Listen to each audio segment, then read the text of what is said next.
तो अभी पिछले कुछ वीक से चर्चा चल रही है सांख्य योग के ऊपर।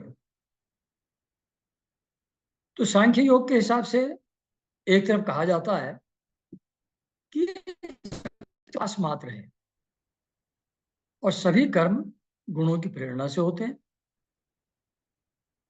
वहीं दूसरी तरफ यह भी कहा जाता है कि हमें शास्त्रों और संतों के द्वारा जो विहित यानी कि शुभ कर्म करने चाहिए और निषिद्ध कर्मों को हमको नहीं करना चाहिए। तो क्या ये चुनाव हमारे हाथ में है? एक तरफ कहते हैं सभी कर्म गुणों की प्रेरणा से हो रहे हैं, एक जगह कह रहे हैं कि आप विहित करिए और निषिद्ध न करिए। तो अपेरेंटली कॉन्ट्राडिक्शन दिखाई पड़ता है इस बात में, on the face of it, on the superficial level. तो ऐसा क्यों है? ये दो अलग अलग बातें क्यों हैं? तो इसकी थोड़ी बात तो पहले हो चुकी है पिछले सेशन में, उसी को थोड़ा सा और क्लैरिफाई कर लेते हैं।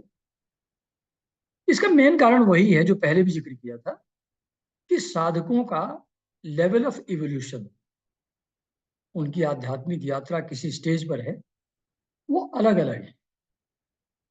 तो हर स्टेज के साधक के लिए अलग अलग बातें करेक्ट हैं at his stage of evolution. इस कारण से दोनों चीजें कॉन्ट्राडिक्टरी होते हुए भी दोनों सही हैं, but for different set of persons, different set of साधक्स। तो इसमें इसको और थोड़ा सा क्लैरिफाई करने के लिए मैं रेफर कर रहा हूं 11th स्कंध जो है इसका श्रीमद् भागवत का। उसमें उद्धव जी के प्रश्नों का उत्तर भगवान कृष्ण दे रहे हैं। तो वहां उद्धव जी के पूछने पर कृष्ण भगवान बताते हैं कि आध्यात्मिक प्रोग्रेस के लिए मेनली 3 मार्ग हैं: ज्ञान मार्ग, कर्म मार्ग और भक्ति मार्ग। ये 3 मुख्य मार्ग, बाकी सभी नहीं, क्या थोड़ा सा वेरिएशन है। कौन सा मेथड किसके लिए अच्छा है, कौन सा मार्ग किसके लिए अच्छा है, ये डिपेंड करता है स्टेज ऑफ इवोल्यूशन पर। तो कैसे पता लगे कि हमारे लिए कौन सा अच्छा है, कि हम किस स्टेज ऑफ इवोल्यूशन में हैं? तो इसके लिए कुछ टेस्ट भगवान कृष्ण बताते हैं। तो कहते हैं कि जो लोग उस स्टेज पर हैं जहां कर्मों में अब उनकी रुचि नहीं रही, मतलब अननेसेसरी अर्ज फॉर एक्शन नहीं है, और किस एक्शन का क्या फल होगा, क्या होना चाहिए, ऐसी डिजायर भी उनके अंदर नहीं है, तो वो कर्मों से और कर्मों के फलों से दोनों से विरक्त हो गए हैं, इनडिफरेंट हो गए हैं। ना कर्मों में इंटरेस्ट है, ना उनके फलों में इंटरेस्ट है, और हम इन सब चीजों का त्याग कर चुके हैं, कर्मों का भी और कर्मों के फलों का भी। They are no more interested. तो ऐसे जो साधक हैं वो ज्ञान योग के अधिकारी हैं, वो उच्च श्रेणी के साधक हैं। उनको कुछ भी नहीं चाहिए इस दुनिया में, हर चीज, किसी भी चीज में उनका कोई इंटरेस्ट अब नहीं बचा है, भोग करके सब छोड़ चुके हैं, त्याग कर चुके हैं। तो ऐसे उच्च श्रेणी के जो साधक हैं, जो कर्मों से और कर्मों के फलों से विरक्त हो गए हैं, वो ज्ञान योग के अधिकारी हैं। उनके लिए ये देह भी आभास मात्र है नहीं। जब देह ही नहीं, आभास मात्र है, संसार ही आभास मात्र है, तो कर्म और प्रारब्ध और जन्म मरण, इन चीजों का कोई संबंध ही नहीं रहा। ये सब चीजें उनके लिए सपने की तरह फॉल्स हैं। तो जैसे वो शंकराचार्य कहते थे कि ब्रह्म सत्य जगत मिथ्या। तो वो उस एक में एस्टेब्लिश्ड है, जो सोर्स है सब चीज का। अपने सीताराम दास बाबा जी कहते हैं कि नेति नेति वेदांत के कठिन विचार, सर्व त्यागे बिना उन पर नहीं अधिकार। जब कहते हैं कि आप क्या करें, मैं क्या करूं, तो ये ज्ञान योग में थोड़ा सा अट्रैक्शन लगता है आदमी, इंटेलेक्चुअल अंडरस्टैंडिंग समझते हैं ना कि मैं बड़े ऊंचे लेवल पे पहुंच गया हूं। लेकिन उसमें you become competent to understand that only जब सब कुछ का त्याग हो जाए, त्याग करना ना पड़े, त्याग हो जाए। तो जब सब चीजों का त्याग हो जाए, तभी नेति नेति वेदांत के जो कठिन विचार है, यानी कि नेति मीन्स न इति, यह भी नहीं, यह भी नहीं, यह भी नहीं, यह भी नहीं, मतलब जितना भी दृश्य जगत है, हर कुछ जो है, ये तो सिर्फ आभास मात्र है, ये है नहीं। सब चीज को डिनाई करने के बाद जो बच जाता है वो ब्रह्म है। तो ये निवृत्ति मार्ग, निवृत्ति, freedom from action, freedom from desire for action, ये निवृत्ति मार्ग है। ये बहुत रेयर है, बहुत ही कम लोग, करोड़ों करोड़ों लोगों में एक आध आदमी इस अवस्था को पहुंचा हुआ होता है। तो वही जो अध्यात्म के उपनिषद में शिष्य था, राजा जनक, जिनको अष्टावक्र ने ज्ञान दिया, तो जनक भी विदेह माने जाते हैं। विदेह means no attachment with the body, शरीर से कोई तादात्म्य उनका नहीं है, विदेह राज जनक। तो जनक उस सिचुएशन में थे, स्टेज पर थे, विवेकानंद जी उस स्टेज पर थे। तो ऐसे बहुत गिने चुने लोग होते हैं। जय कृष्णमूर्ति को प्रेजेंट युग में उस श्रेणी में माना जाता था। तो ये रेयर है, इसलिए ये हम लोगों के लिए नॉर्मल कोर्स में, this is not our way of sadhana. फिर दूसरा है कर्मयोग। पहले भी मैंने एक बार बताया था, कर्मयोग का मतलब कर्म और कर्म के फलों से विरक्ति वाला कर्मयोग नहीं है। ये श्रीमद् भागवत में जब कर्मयोग की बात होती है, तो वो सकाम साधना से संबंध है उसका, जहां अलग अलग देवी देवताओं की आराधना करके हम मटेरियल वर्ल्ड की कुछ चीजें पाना चाहते हैं। किसी को बच्चा नहीं है, बच्चा चाहता है, किसी की रिलेशनशिप ठीक नहीं है, उसको ठीक करना चाहता है, कोई अपना फाइनेंशियल पोजीशन को इम्प्रूव करना चाहता है, कोई अपना फियर और इन चीज़ों से बचना चाहता है। तो उसमें कोई पति पत्नी के संबंध अच्छे रहें, बनाए रखें, उसके लिए कुछ करना चाहता है। तो वो अलग अलग देवी देवता हैं। जिसको धन की इच्छा है वो लक्ष्मी की पूजा करेगा, या उनकी करेगा, वो जो रावण जी के भाई थे, अ, कौन भैया, कुबेर। कुबेर जी। हाँ, तो उनकी साधना करेगा। पति पत्नी के संबंध अच्छे रखने हैं तो पार्वती देवी की उपासना करेंगे। तो ऐसे अलग अलग, किसी को बच्चे चाहिए तो प्रजापति की आराधना करेंगे। तो उसके बहुत डिटेल्ड एलोबरेट पूजा प्रार्थना के सिस्टम वेदों में दिए हुए हैं। तो जो अभी पूर्णतः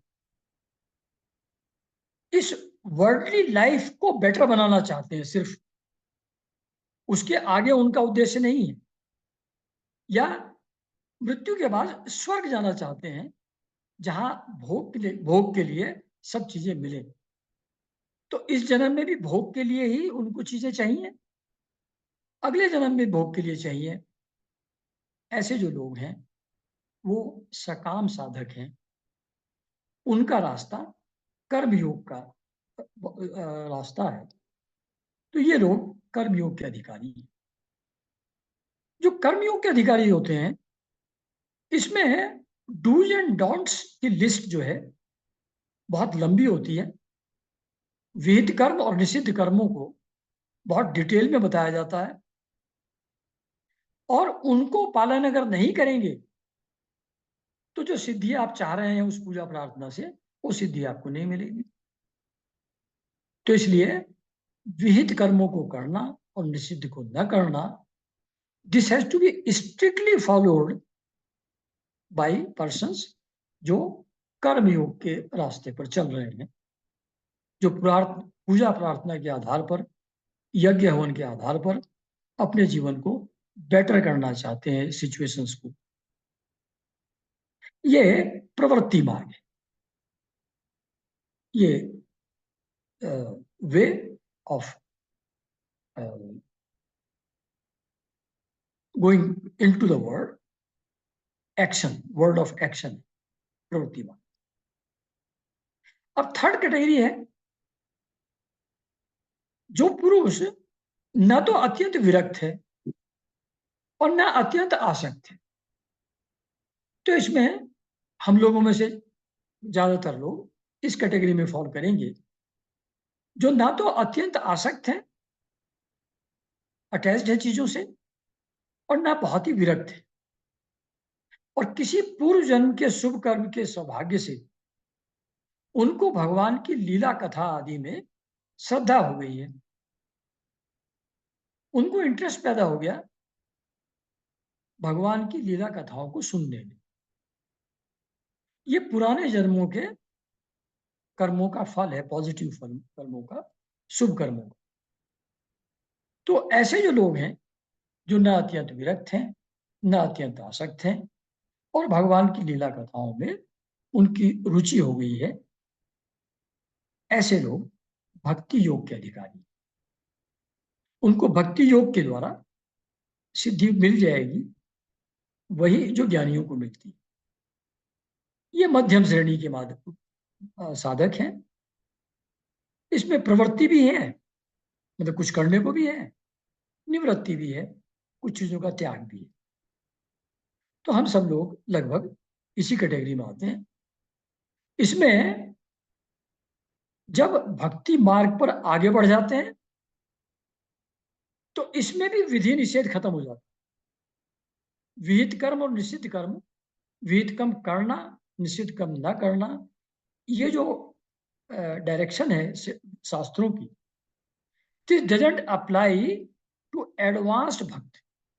जो एडवांस्ड भक्त हैं उनको ये अप्लाई नहीं होता, योगियों को तो होता ही नहीं।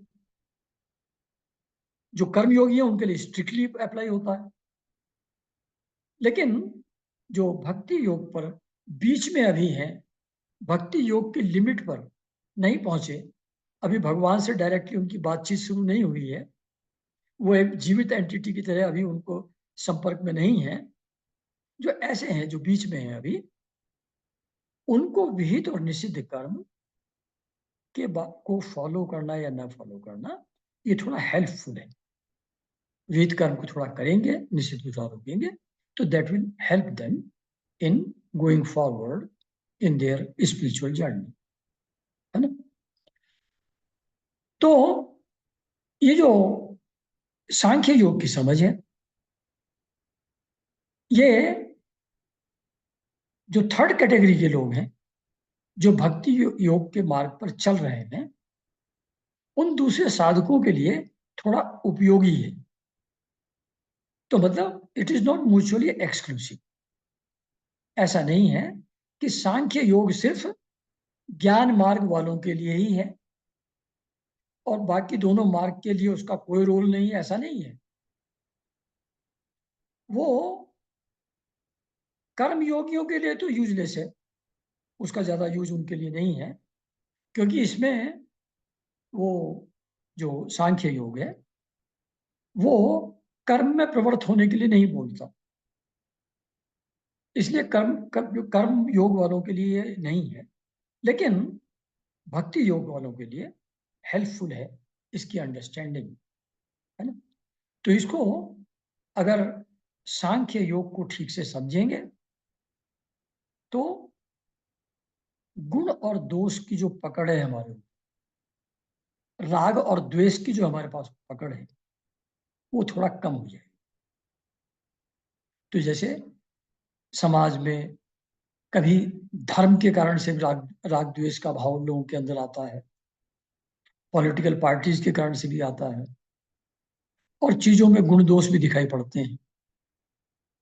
तो अगर हम अपने आप को सांख्य योग की थोड़ी समझ रखें, उसको मैं थोड़ा एक्सप्लेन करूंगा आगे, तो ये गुण दोष की जो पकड़ हमारे ऊपर है, राग द्वेष की पकड़ जो हमारे ऊपर है, जो इनके द्वारा हम पुल एंड पुश हमारे ऊपर एक्ट करते रहते हैं, और सब वही है, ये भाव ये धीरे धीरे आने लगता है अगर सांख्य योग की समझ हो तो इट इज हेल्पफुल।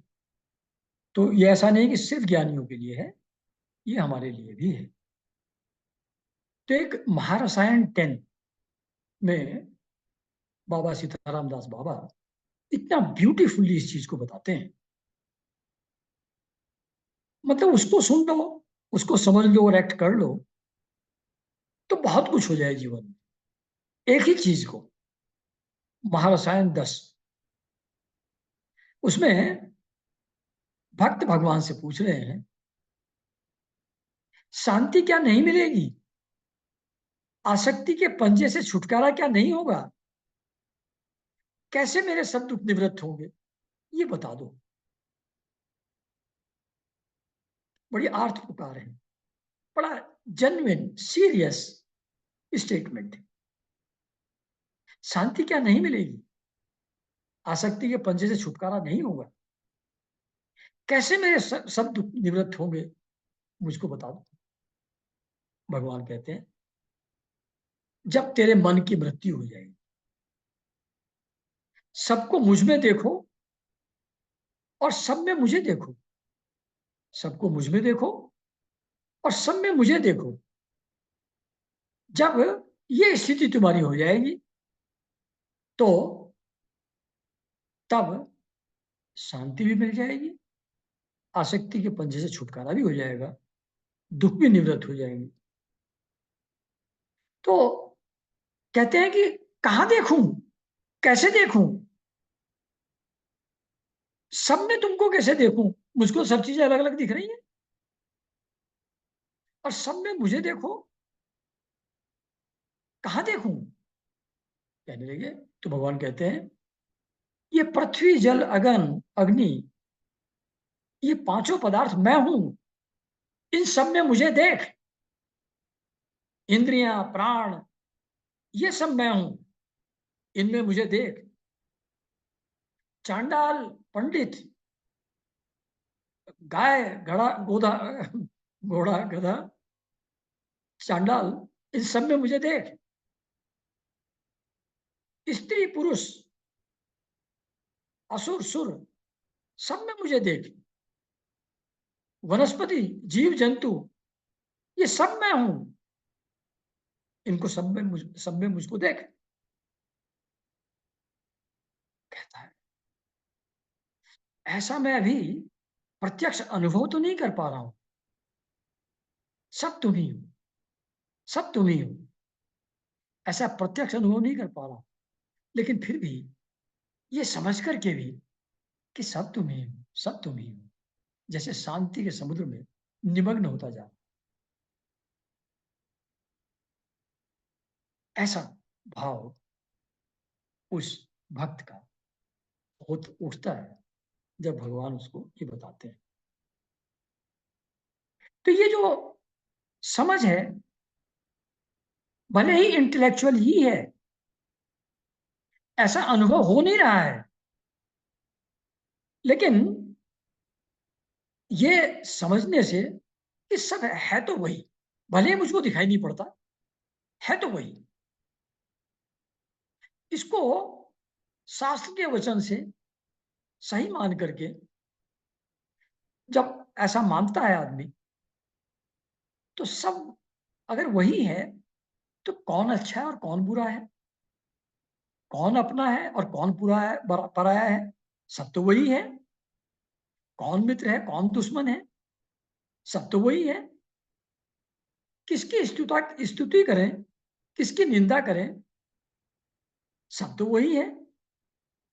कौन दुश्मन है, कौन मित्र है, किससे मित्रता करें, किससे दुश्मनी करें, सब तो वही है। जब सब वही है तो स्तुति और निंदा का इन ए वे जज करने, जजिंग थिंग्स इनटू गुड और बैड, गुण और दोष देखने की प्रवृत्ति, ये धीरे धीरे खत्म। इसको प्रैक्टिस करना बहुत ही आसान है, बहुत ही आसान है। जैसे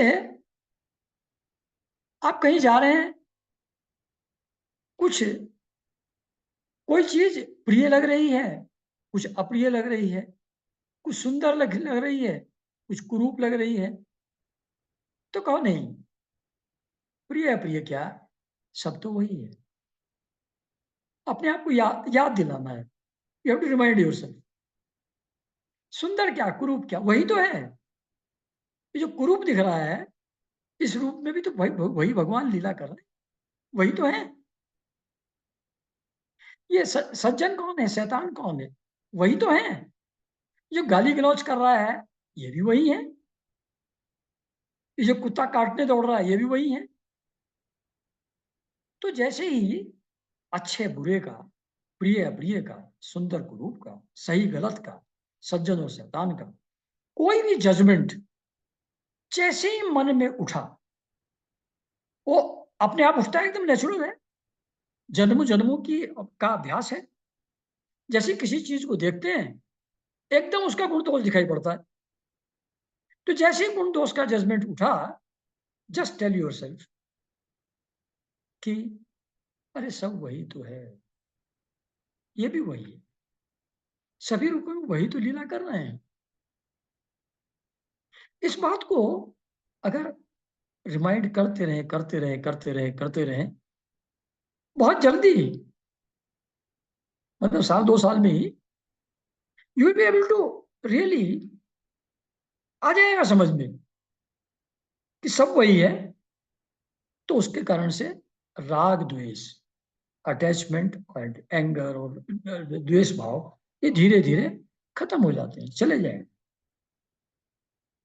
और कहते हैं कि ऐसा समझते हुए कि सभी वही तो हैं, वही तो इन सब रूप में लीला कर रहे हैं, उनको मन ही मन प्रणाम करो, प्रणाम करो।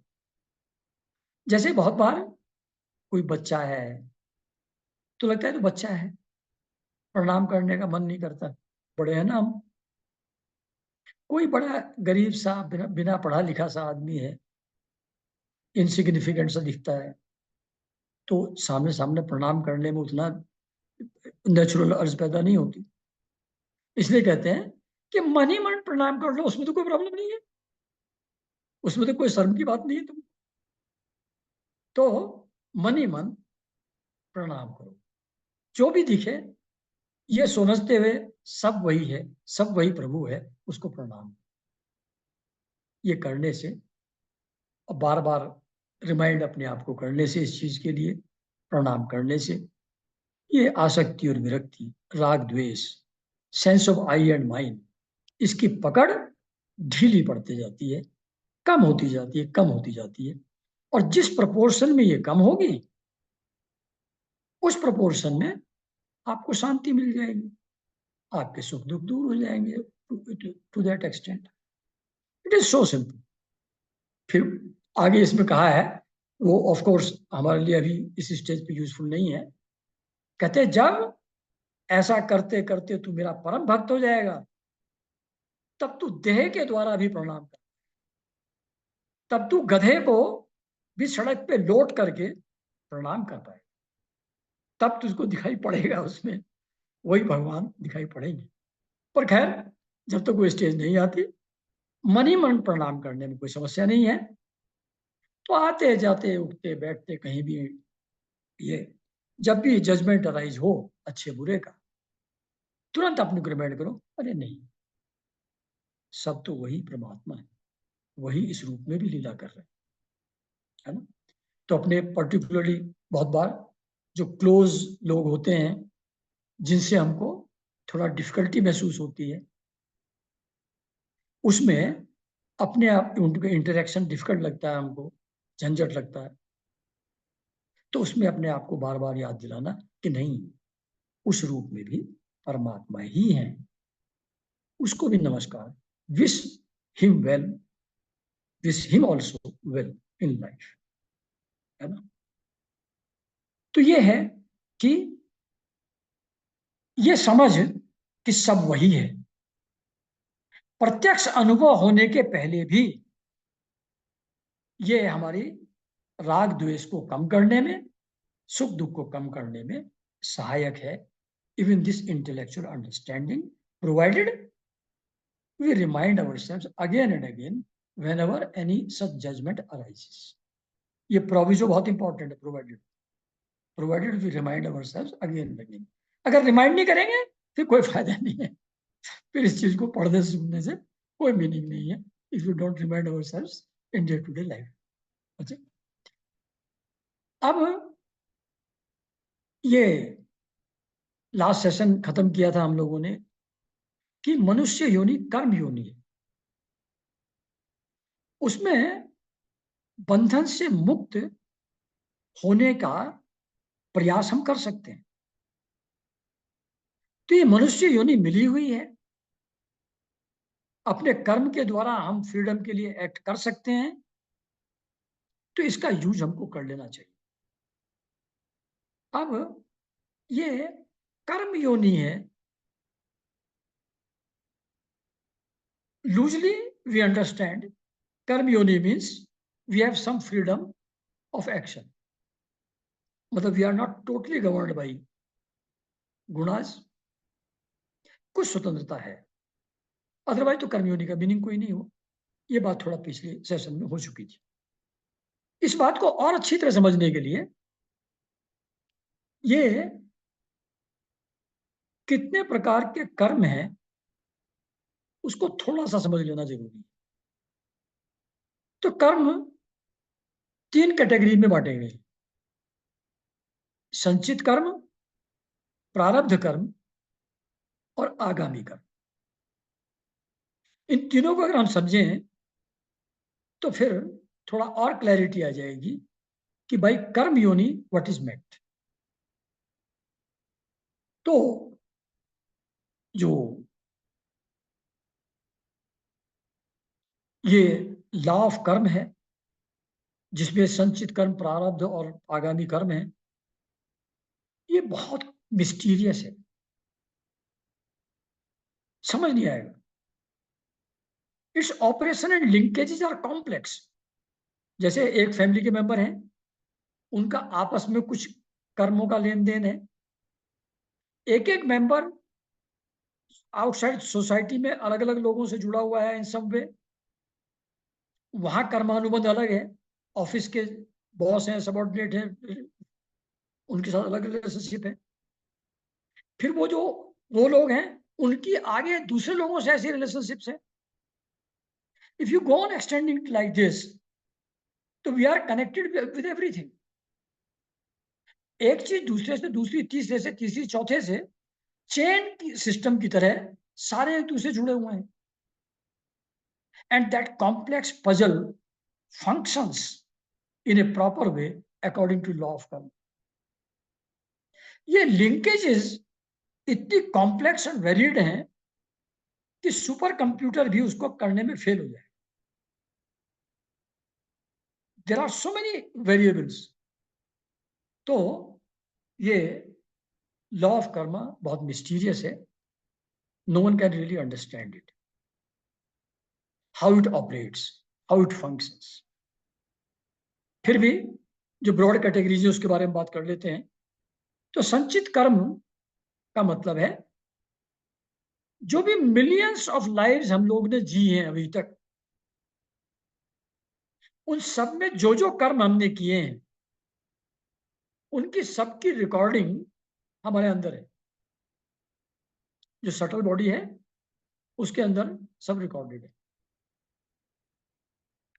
सम total of all karmas of all the lives which we have lived through till now, उसको संचित कर्म बोलते। फिर उसमें से वेरी फ्यू शुभ और अशुभ कर्म रैंडम मेथड से निकलते हैं, जैसे लॉटरी में टिकट का नंबर निकालते हैं ना कंप्यूटर से, तो वो जो मिलियंस ऑफ एक्शंस हैं, हमारे कर्म हैं, उनमें से रैंडम तरीके से कंप्यूटर जो है, मतलब जो भगवान की माया है, वो उनमें से रैंडमली कुछ शुभ और कुछ अशुभ निकाल देती। अब वो कैसे निकालती है, how it is linked with actions of others, दूसरे के प्रारब्ध, उनके साथ इंटरलिंकेज हमारी कैसे होंगी, how this picture will fit perfectly, जो पार्ट्स हैं ये सब मिलकर के एक होल कैसे बनेगा, ये वो माया शक्ति जानती है। इसको किसी जानने की किसी की औकात नहीं है। तो जो कुछ शुभ और अशुभ कर्म इस जीवन में हमको भोगने हैं, शुभ कर्मों का पॉजिटिव फल, अशुभ कर्मों का पेनफुल जो इफेक्ट है, वो हमको इस जीवन में भोगना है। तो जो इस जीवन में जीने के लिए कर्म रिलीज हुए हैं, उसको प्रारब्ध कहते हैं। इसका सिलेक्शन माया शक्ति करती है। कैसे करती है वो कोई नहीं जानता। उन कर्मों के हिसाब से ये जीवन चलेगा, ये लाइफ अनफोल्ड होगी प्रारब्ध के हिसाब से, जो ये सेट ऑफ कर्मा जो अभी रिलीज हुए हैं इस जन्म के लिए। तो जैसे मान लो कोई प्रोजेक्टाइल फेंका, तो वो एक पर्टिकुलर पाथ फॉलो करते हुए जमीन पे जाके गिरेगा। तो ये ट्रेजेक्ट्री है जो उसकी, वो वेल डिफाइंड है, उसी रास्ते से जाएगा, अनलेस कि बीच में कोई कोलिजन हो जाए, टकरा जाए कोई चीज, या इंटरसेप्शन हो जाए, वो बहुत रेयर है। पर नॉर्मल कोर्स में इट विल फॉलो दैट प्रोजेक्ट्री, यानी क्या, प्रारब्ध के हिसाब से ही एग्जैक्टली लाइफ अनफोल्ड हो।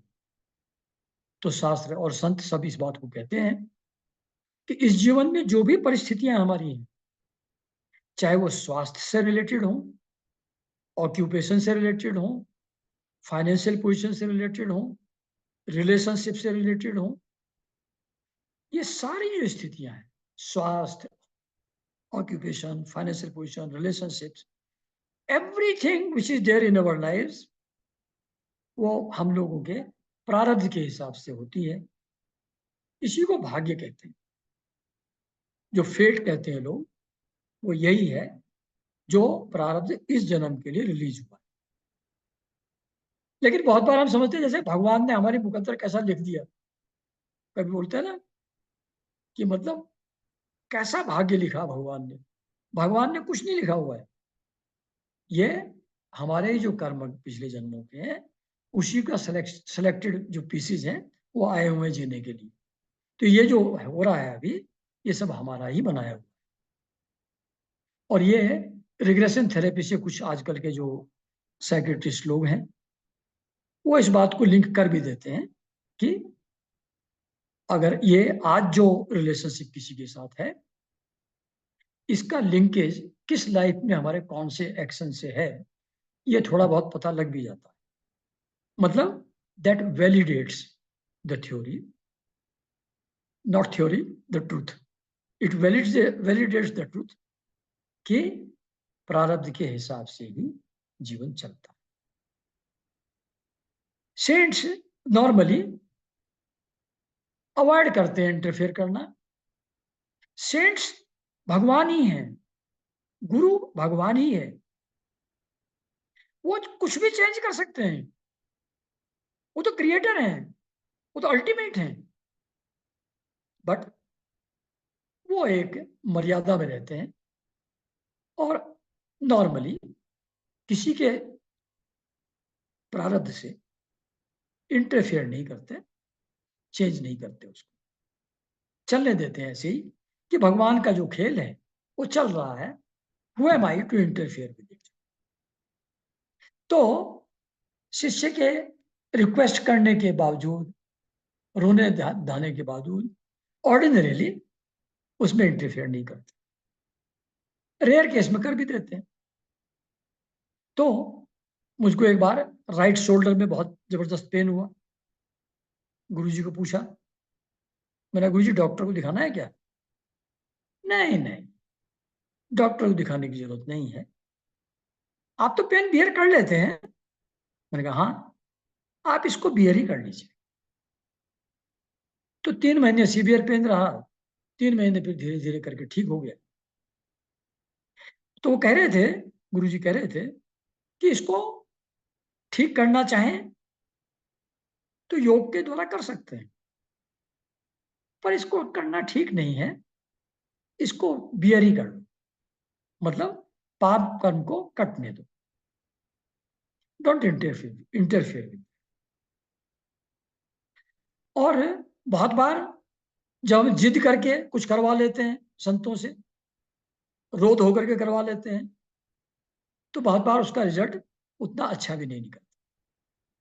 जैसे आत्मदेव जी ने जिद कर ली साधु से कि बच्चा चाहिए ही चाहिए, चाहे कुछ हो जाए मुझको दे ही दीजिए आप, नहीं तो मैं यहीं मरूंगा आपके पैरों में गिर करके। अब बेचारे संत जी क्या करें, पावर तो है ही उनके पास, भगवान तो है ही। उन्होंने कहा, अच्छा भैया तो मैं क्या करूं। बाद में ऐसी बुरी हालत हुई उनकी, इतना सफर किया because of his son Dhundhukari. लेकिन वैसे अगर देखो एक और दूसरे तरीके से, ये जो बच्चा पैदा हुआ, इससे परेशानी पैदा हुई, उससे भी उनको वैराग्य की प्राप्ति हुई।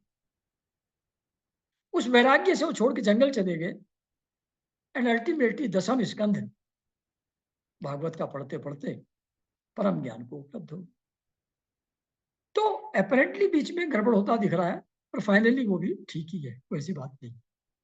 ऐसे चित्रकेतु जी के साथ भी हुआ था, उनको एक बच्चा चाहिए था नारद जी से और अत्रि जी से, पर खैर उसमें भी दुख पैदा हुआ उनको। But ultimately he also got fed up with the material world. वैराग्य उनको भी हुआ, उन्होंने भी साधना की, और वो भी इवॉल्व हो। तो ये सब चलता रहता है। But what I was trying to say that प्रारब्ध से नॉर्मली इंटरफेयर नहीं करना चाहिए। लाइफ जैसी चल रही है उसको वैसे चलने दो, है ना। ओनली थिंग इज कि कभी ज्ञान ध्यान के द्वारा हम उससे ज्यादा अफेक्ट ना हो एडवर्स सिचुएशन से, उसके लिए हम अपने आप को इक्विप थोड़ा कर सकते हैं। वो आगे करेंगे बात इस ऑन दिस सब्जेक्ट। और कहीं कहीं गुरु रास्ता बता देते हैं जिससे इफेक्ट कम हो जाए, होगा तो वही जो होना है, उसका इफेक्ट कम हो जाए। जैसे एक बार एक हमारे रिलेटिव को गुरुजी ने अपने आप फोन किया और कहा कि आज रात में ये पर्टिकुलर मंत्र इतनी बार कहकर सोना। पर्टिकुलर नंबर बताया, मंत्र बताया। सुबह उठे हमारे रिलेटिव, जा रहे थे रेलवे स्टेशन, गाड़ी पार्किंग में से निकाली, वहां निकालते ही खंबे में वहीं टकरा गई। गाड़ी बुरी तरह डैमेज हो गई, लेकिन उनको चोट नहीं आई बिल्कुल भी। तो वो जो मंत्र बताया था रात में करके सोने के लिए, that helped avoiding a major accident. और उसके इमीडिएटली बाद गुरु जी का फोन भी आया कि सब ठीक है ना, मतलब you knew what was going to happen. And then उन्होंने कहा हाँ ठीक है, गाड़ी बस टूटी है, बाकी हम लोग ठीक हैं। तो मतलब ऐसा इफेक्ट प्रारब्ध में थोड़ा बहुत कम किया जा सकता है बाय सम काइंड ऑफ मंत्र जप अंडर द डायरेक्शन ऑफ गुरु। और जो सकाम कर्म होते हैं उससे भी प्रारब्ध को चेंज कर लेते हैं लोग। जो अलग अलग देवी देवताओं की पूजा करके जो चीज उनके भाग्य में एक्चुअली नहीं है, उसको भी सकाम कर्म के द्वारा, पर्टिकुलर तरीके के पूजा पाठ के द्वारा, यज्ञ हवन के द्वारा उसको भी प्राप्त कर लेते हैं। तो minor adjustments with sakam karma, sorry with prarabdha, possible है with the help of some sakam karma and by through grace of guru, थोड़ा बहुत हो सकता है। ये दोनों चीजें उतनी इंपॉर्टेंट नहीं थी। सबसे इंपॉर्टेंट चीज अब आती है आगामी कर्म, यानी कि वो कर्म जो हम आज कर रहे हैं। जो वर्तमान में हम कर्म करते हैं उसमें यह माना जाता है कि इसका पूरा नियंत्रण हमारे हाथ में। Today there are options available to us.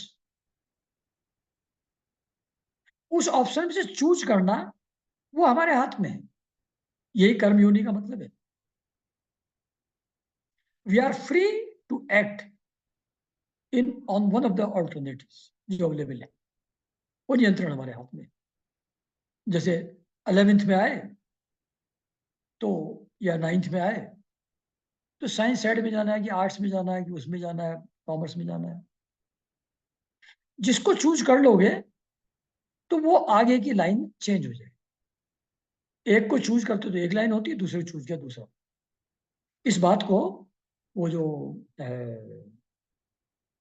Conversations with God, नहीं, I am sorry, one soul many bodies, Brian Weiss, उसकी बुक में भी ऐसा एक किताब है उनकी, whereby process of selection future course of action can be changed. अगले जन्मों की यात्रा बदल सकती। तो ये जो कर्म हम अभी कर रहे हैं, जिसकी चॉइस हमारे हाथ में है, ये संचित बैग का जो कर्म है टोटलिटी का, उसमें जाके ऐड हो जाएगा। अब वाले कर्म, संचित कर्म जो मिलियंस ऑफ ईयर्स के हैं, उनमें ऐड हो जाएंगे। फिर इसी में से कुछ निकल करके आएगा किसी जन्म में, जो हम फिर आगे भोगेंगे। तो अगले जन्मों में जो हमको भोग करने को मिलता है वो आज के कर्म के आधार पर मिलता है। आज जो भोग रहे हैं हम, वो पिछले जन्मों के कर्मों के आधार पर आज भोग रहे हैं। ये प्रोसेस ऐसे ही चलता है। तो एक हमको स्वतंत्रता है कर्म करने की। इस बारे में एक जगह एक छोटी सी कहानी है। एक लड़की शादी होकर के एक फैमिली में गई दूसरी, कभी कभी अपनी माँ से फोन पे बात करती थी। तो बोलती थी कि यहां तो सब इस घर में बासी रोटी खा रहे हैं। एक दो बार सास ने सुना तो उन्होंने कहा, बेटा यहाँ तो बिल्कुल फ्रेश खाना बनता है तीनों टाइम, ब्रेकफास्ट लंच डिनर में। तुम अपनी माँ को ये क्यों कहती हो कि बासी रोटी खाते हैं? क्या नहीं, इसका कॉन्टेक्स्ट डिफरेंट है। कहना, बताओ मुझको क्या कॉन्टेक्स्ट है। उन्होंने कहा कि इस घर में सुख समृद्धि सब कुछ है अभी। तो ऑब्वियसली पुराने जन्मों के जो शुभ कर्म है उसके हिसाब से यहाँ सब कुछ ठीक है। But now none of you is doing anything. कोई भगवान का नाम, कोई प्रार्थना, पूजा कुछ नहीं कर रहा है। तो पुराने जन्मों का खा रहे हैं, नया अर्न तो कर नहीं रहे हैं। तो बासी रोटी खा रहे हैं अभी, पुराने वाली, नहीं तो बना नहीं रहे। ऐसा कहानी। ऐसी एक और था। एक हमारे साथ कोई गए गुरुजी के पास, तो गुरुजी ने पूछा, और आपका राम नाम कैसा चल रहा है? तो जो हमारे साथ गए थे उन्होंने कहा कि वो कभी कर पाते हैं, कभी नहीं कर पाते हैं, कभी होता है, कभी। तब डांटा गुरुजी ने, व्हाट डू यू मीन? ये जो इतनी अच्छी पोजीशन इस समय तुम्हारी है, वो राम नाम जो पिछले जन्मों में लिया था उससे है, क्यों नहीं लोगे राम नाम? मतलब इस समय साधना करना, राम नाम लेना, अच्छे कर्म करना, ये हमारे हाथ में है। अगर ये ना होता तो गुरु ऐसा करने के लिए कहते क्यों? अगर हमारे हाथ में है ही नहीं तो शास्त्र क्यों कहेंगे हमको करने के लिए? गुरु क्यों कहेंगे? Will they waste their words? अपना समय और एनर्जी बर्बाद करेंगे बिना मतलब कहने में, if nothing can be changed. But all of them से, शास्त्र भी कहते हैं ऐसा करो, ऐसा ना करो, ऐसा करो, ऐसा ना करो। गुरु भी कहते हैं ऐसा करो, ऐसा ना करो, ऐसा करो, ऐसा ना करो। तो obviously we have option, otherwise they would not have said so. है ना। तो इन्हीं कर्मों पे जो आज कर रहे हैं, इसी से हमारा प्रारब्ध बनेगा अगले जन्मों में। अब एक जगह और गोंदावलकर महाराज कहते हैं कि प्रारब्ध से, प्लेनेट से सिर्फ हमारी बॉडी इफेक्ट होती है, हमारे जो शरीर की यात्रा है वो प्रारब्ध और प्लेनेट से गवर्न होती है। लेकिन प्लेनेट्स और प्रारब्ध हमको ये प्रेयर करना, भगवान की वर्शिप करना, इससे वो नहीं रोकता। We are free to pray, we are free to worship God. These prarabdha or planets do not stop our mind from doing so. ऐसा गोंदावलेकर महाराज कह रहे हैं। तो सिलेक्शन की जरूरत है, गुड और बैड को चूज करने की आवश्यकता है। तो जो बुद्धि भगवान ने हमको दिया है, तो बुद्धि के एक गुण के बारे में पिछले सेशन में बहुत जबरदस्त डिटेल में चर्चा हुई कि ये गुण दोष देखती है, उससे राग द्वेष पैदा होते हैं, उससे कामनाएं पैदा होती हैं, फिर आदमी कर्म के जाल में फंस जाता है, फिर हर्ष विषाद से पास होता है। ये एक लाइन थी, लेकिन दूसरी बात उस समय नहीं बताई थी मैंने। तो बुद्धि का एक दूसरा रोल है कि वो विहित कर्मों को करने और निषिद्ध कर्मों को करने से रोकने का निश्चय लेने में सहायक है। ये काम भी है बुद्धि का। तो ये विहित कर्मों में हमको लगा करके, निषिद्ध कर्मों से हमको रोक करके, इनका निश्चय लेकर के बंधन मुक्ति के मार्ग, अपनी अल्टीमेट फ्रीडम की तरफ हमको ले जाने के लिए इक्विप्ड है। ये उसकी क्षमता है। जैसे जब जूनियर क्लासेस में हम लोग थे तो एक ऐसे लिखा करते थे, साइंस वरदान है कि अभिशाप है? तो वही है। तो बुद्धि अभिशाप है कि वरदान? तो दोनों चीजें हैं।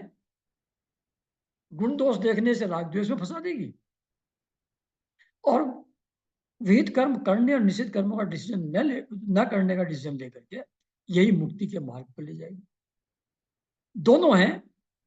It is up to you how you use it, है ना। जैसे अभी थोड़ी देर पहले कह रहे थे कि सब वही है, सब वही है। तो कौन अच्छा कौन बुरा, कौन भला, कोई सज्जन कौन दुश्मन, कोई क्या क्या है? सब एक ही तो है, सब वही तो है। ये कौन कह रहा है? ये बुद्धि ही बता रही है ना। ये गुण दोष से कौन फ्रीडम दिला रहा है? बुद्धि दिला रही है ना। बुद्धि से हम ये सोच रहे हैं ना। तो दैट वे बुद्धि हेल्प्स अस कि वो विहित कर्मों को करने का निश्चय लेने में, निषिद्ध कर्मों को करने से हमको रोकने में सहायक है। इसके इस गुण का उपयोग करें बुद्धि के, तो हम सही रास्ते पे आध्यात्मिक प्रोग्रेस में आगे बढ़ेंगे। लेकिन अभी हमारी स्थिति क्या है कि वो सात्विक गुण के कारण से शुभ कर्मों की प्रेरणा हमारे अंदर उठती है, राजसिक और तामसिक गुणों के कारण से अशुभ किस्म की वासनाएं, निगेटिव किस्म की डिजायर्स हमारे अंदर निरंतर उठती रहती। जैसा पिछली बार मैंने कहा था कि हम सब लोगों के अंदर सात्विक गुण है। That is why we are here listening to Shrimad Bhagavat. तो उसके कारण से शुभ वासनाएं, ज्ञान ध्यान करना, जप करना, शास्त्र पठन करना, दान देना, लोगों की हेल्प करना, ये सब चीजें, ऐसी डिजायर्स भी हमारे अंदर पैदा होती हैं, और निगेटिव भी होती हैं। निगेटिव बारे बात करेंगे। तो दोनों टाइप की वासनाएं हमारे अंदर उठती रहती है। एक बार 15-20 साल पहले ऐसी मैं कोई बायोग्राफी पढ़ रहा था किसी सेंट की, ये वर्ड पहली बार मैंने सुना and it struck me very well. पढ़ रहा था बायोग्राफी ऑफ सेंट, कोई था, कोई सेंट, नाम भूल गया मैं।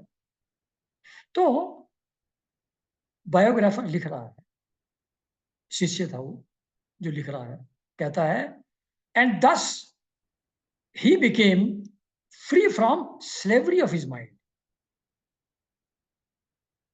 जो मेरे गुरु थे वो मन की स्वतंत्रता से, स्लेवरी ऑफ माइंड से फ्री हो गए।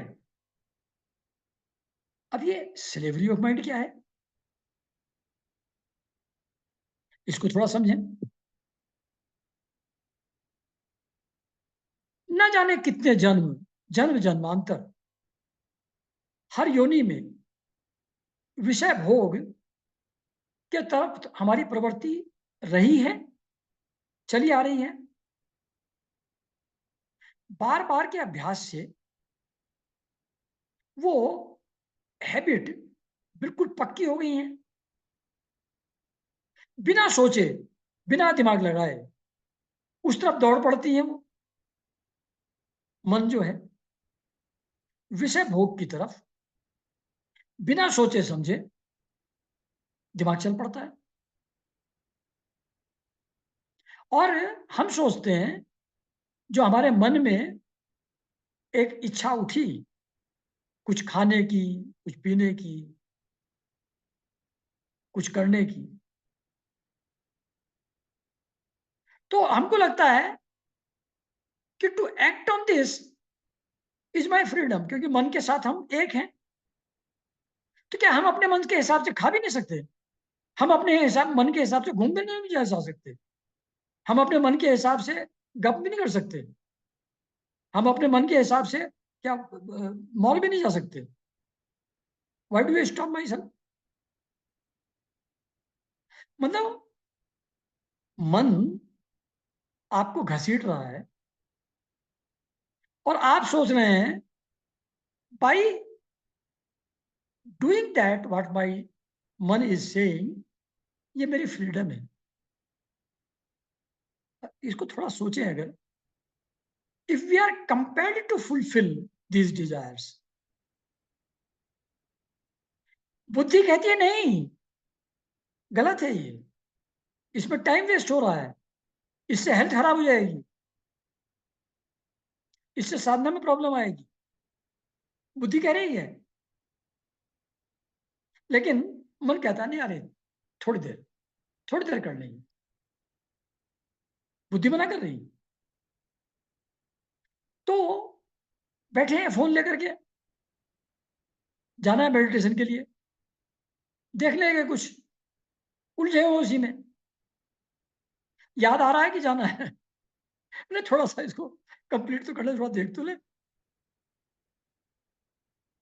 तो वी फील कंपेल्ड बाई, मन के द्वारा कंपेल्ड फील करते हैं to engage in some indulgence और सम इंजॉयमेंट ऑफ सेंसेस, या मन ऐसे उलझे रहना चाहता है किसी चीज में अननेसेसरीली, उस तरफ चला जा रहा, चला जा रहा। तो उसको हम समझते हैं कि हम अपने मन के हिसाब से कर रहे हैं, दिस इज माई फ्रीडम। ये फ्रीडम नहीं है, ये स्लेवरी है। when you are not free to act otherwise, when you are compelled to indulge the way mind tells, तो जहां कंपल्सन है वहां फ्रीडम कहां है? ये स्लेवरी है। तो ये पहली बार मुझको 20-25 साल पहले जब मैं सुन रहा था, पढ़ रहा था वो किताब, तब समझ में आया था कि मन के हिसाब से जो हम करते हैं वो फ्रीडम नहीं है हमारी। वो पुराने जन्मों के कारण से जो आदतें बन गई हैं विषय भोग, वो हमको फोर्स करती हैं उस डायरेक्शन में जाने के लिए। This is slavery of to our mind, not our freedom. We overrule inputs by buddhi while following whatever mind gets attracted. अब कहीं बैठ करके, जैसे मेरे जैसे लोग हैं, बैठ के मतलब 2 घंटे 3 घंटे शेयर प्राइस ऊपर जा रहा नीचे जा रहा ऊपर नीचे जा रहा देख रहे हैं। अब व्हाट इज दिस नॉनसेंस? मतलब वो तो एक बार ऑर्डर प्लेस कर दिया, बात खत्म हुई। खरीदना होगा खरीद जाएगा, बिकना होगा बिक जाएगा। It doesn't take more than 5-10 minutes. लेकिन मूवमेंट की तरफ मन जाता है, टाइम उसमें वेस्ट करते हैं। This is all unnecessary, unproductive. This doesn't give you any results. उससे नुकसान भले हो जाए, फायदा कुछ नहीं होने वाला है, इवन फाइनेंशियली। ऐसे चिट चैट करते हैं, ऐसे किसी के यहाँ मिलने जा रहे हैं, किसी जगह घूमने चले गए, सब अपने आप को अपने स्वभाव से, अपने अंतरतम से दूर बाहर के ऑब्जेक्ट्स में उलझाए रखने के तरीके हैं मन के। बुद्धि कहती भी है बैठो, तो उसको ओवर रूल कर देते हैं। अरे नहीं, ये तो मेरा पैशन है, लाइफ में मेरा एक ही तो पैशन है। अलग अलग जगह, नई नई जगह घूम करके आए, अलग अलग चीजें देखें, ये मेरी लाइफ का पैशन है। वाह भाई वाह। मतलब बैठ करके नाम लेने को तैयार नहीं हो, पता नहीं कहाँ कहाँ भटक रहे हो, शरीर को भी खींचे घूम रहे हो, लुढ़क रहा है पुढ़क रहा है, खाना वाना उल्टा सीधा पता नहीं क्या मिल रहा है, कहाँ जा सकते। And you think as if you are enjoying, as if it is your freedom. ये फ्रीडम नहीं है। ये जो पुराने जन्मों से आदतें पक्की हो गई हैं निरंतर विषय भोग से, ये तुमको जबरदस्ती खींचे ले जा रही हैं, बुद्धि को ओवर रूल कर रही हैं। ये स्लेवरी ऑफ माइंड है, फ्रीडम नहीं है। ऐसी एक्सेसिव ईटिंग, ड्रिंकिंग, स्मोकिंग, ये सब जानते हैं कि इससे बॉडी को नुकसान होता है। किसको नहीं मालूम है कि excessive eating, smoking, drinking, they are harmful to us, to our bodies, फिर भी इंडल्ज करते हैं। तो ये फ्रीडम नहीं है, ये स्लेवरी है, एडिक्शन है। ऐसे ही खाली बैठे हैं अगर, तो thinking and talking about bad traits in others, कुछ कहने नहीं है, अंदर बैठे बैठे हैं। आया अरे यार ये ऐसा करता है बोला, तो मतलब लेना है ना देना दो। ना इस समय कोई कॉज ऑफ एक्शन है, ना कोई सिचुएशन है, बैठे हैं ऐसे ही बैठे बैठे सोच रहे हैं किसी की अच्छाई बुराई, अपने मन में सोच रहे हैं इसको उसको ये सलाह दे दें। अरे कौन मांग रहा है तुमसे सलाह उसको तोड़ने के लिए? तो दूसरे की निगेटिव ट्रेड्स के बारे में unnecessary thinking, judging others actions, others lives, this doesn't help us in any way. पर निंदा का जो सुख है, दूसरे का निंदा करने में जो सुख मिलता है, वो बहुत कम चीजों में मिलता है। तो this is again slavery of mind. Habitually हम लोग करते चले जाते हैं by dint of practice of earlier words. ऐसे ही exposing ourselves to media, कई वायलेंट चीजें देख रहे हैं, हॉरर फिल्म देख रहे हैं, सेक्सुअली एप्लिसिट कंटेंट देख रहे हैं। All these things entice you into negative activities, negative actions in अगले जन्मों में आगे चलने के लिए, इवन इन द प्रेजेंट। ये आपको एक गलत रास्ते पे डालने के लिए, ये exposure to violent, horror, sexually explicit media, ये सब आपको गड्ढे में, गर्त में गिराने के लिए तैयार है। मतलब आपको नहीं, हम लोगों को, है ना? तो हम लोग उसी में डूबते जाते हैं। तो ये वी हैव टू अंडरस्टैंड कि मन के हिसाब से करना। एक कोई था, मन की कहीं पर चलने वाले फिर पीछे पछताए, मन की कहीं पर चलने वाले फिर पीछे पछताए। तो ये मन के हिसाब से चलना फ्रीडम नहीं है, गुलामी है, स्लेवरी है। इस चीज को ठीक से समझ लें और फिर बुद्धि का उपयोग करें get out of this slavery of mind, है ना। तो ये बुद्धि का उपयोग अब स्लेवरी ऑफ माइंड से बाहर निकलने में कैसे करेंगे और फिर आगे कैसे बढ़ेंगे, ये अगले सेशन में। यहाँ इसको समाप्त करते हैं और अगले संडे फिर मिलेंगे। नमस्कार अभी।